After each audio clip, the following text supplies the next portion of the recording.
Hey, Darvin, you had a number of guys that haven't had as regular minutes lately step up in different spots, and I just wondered if anybody stood out and if there's anything that you noticed in that context. I thought it was a well balanced win, a well balanced team win from the guys that started us off.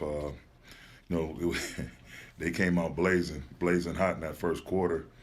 I think they had 6 threes, 7 threes, something like that. But it was good to get a well balanced win like that. In between quarters, talked about defending and getting on to the next play. Our defense obviously with a deficit like that, at the end of the game is what it is. But those second and third quarters, I thought we really locked down and locked in on trying to get better on the defensive side of things, and it led to some good offense. 41 assists offensively, got out and ran. Had 20 fast break points. It was good, man. It was a really good win. Shot it well at the free throw line, 14 for 14. But just again, us applying pressure defensively. A lot of good carryover from the day we had yesterday in the film room, and also, some things we discussed in our walkthroughs and some breakdowns we did in practice. So, thought it was a great win, and Max, D'Lo coming off having 9 assists, Austin obviously being aggressive, Max defensive rebound, and Seawood knocking down some big threes for us, and then our starters. I can't remember the last time Brian and A combined for 30 minutes, roughly 31 minutes. So it was good to be able to see them, get a chance to start their recovery process in the fourth quarter. You mentioned the minutes and not having to play them in the fourth. Just AD in general, Darvin, the rhythm that he's in on offense, what he's giving you defensive consistently. How would you evaluate what he's doing in the context that he's doing it in? I think it's great, man. Us going to more of a non-traditional lineup, I think is forcing him to be one of our major playmakers.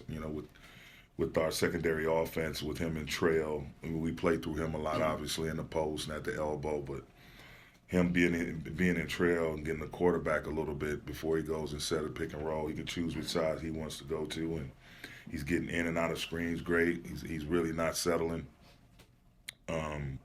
Just playing to the paint, playing to the rim, running, catching lobs, playing in the pocket. He's doing it in a lot of different ways, and defensively, he's always going to be there for you, and so that's just who he is. His game is built out from that way, from the defensive side of things all the way down to the offensive side of things. So it's great to see him playing in a great rhythm. We just going to do everything we can in our power to help him sustain that. Staying on AD, the 4 blocks he had today, the 4 dunks that he had today, is that a physical representation of focus or aggression or whatever that the intangible assets that this team kind of needs to find its identity? Yeah, those couple days didn't hurt. A couple days of not having a game, being early Christmas Day game came up short, unfortunately. But having Tuesday off and then coming in and more of the film basically was the practice, and guys being able to be back in our building, our facilities with our resources, and really get that home treatment, sleep in their own beds. It was a lot of freshness out there today, so I think that's a huge part of it. Just the times we can be efficient with our bodies and be efficient with the type of practices we're having, the type of team sessions we're having. At least those guys having fresher legs and being able to play longer with more force. You mentioned the freshness tonight, and you were able to keep both those guys at 25, 26 minutes with the back-to-back upcoming. Is there a plan, to how you will manage them over those 2 games? Could we see both those guys in both the games? Man, those guys are highly competitive, and there's 2 teams that's is going to be right in the mix. One is at the top of the Western Conference, one is surging. So, I expect those guys to have themselves ready and available. I don't know if a minute restriction applies or a minutes zone applies when you're dealing with this high level basketball to finish the calendar year. Um, I just look forward to us getting to Minnesota safely, God willing, and being ready to play that game on Saturday. We'll worry about the rest later. How would Rudy handle wearing the mask? Was that a case where he's getting used to it more?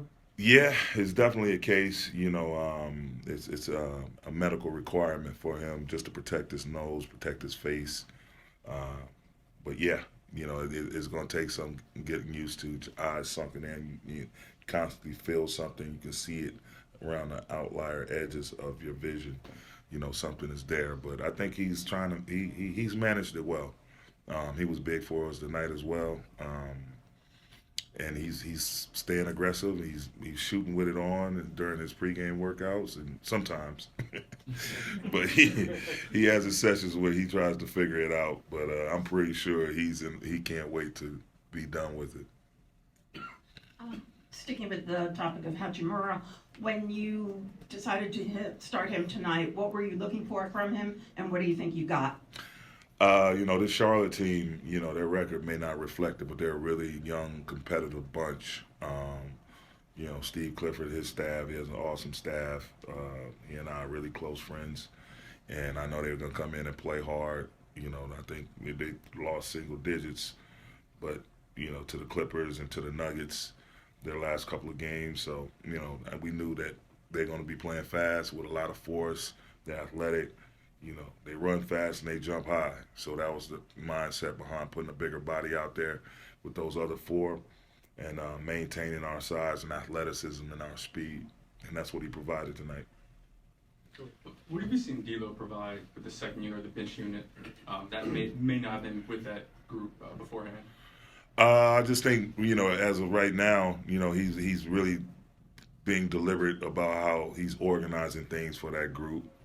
He's been great collaborating with myself and the coaches about the play calls and whatnot. Shout out to Phil and JD, two of my coaches that, handle primarily the offensive duties. And just making sure all of us are on the same page in terms of what we want to get from that group once they enter the game. Thanks, Coach. Thank you.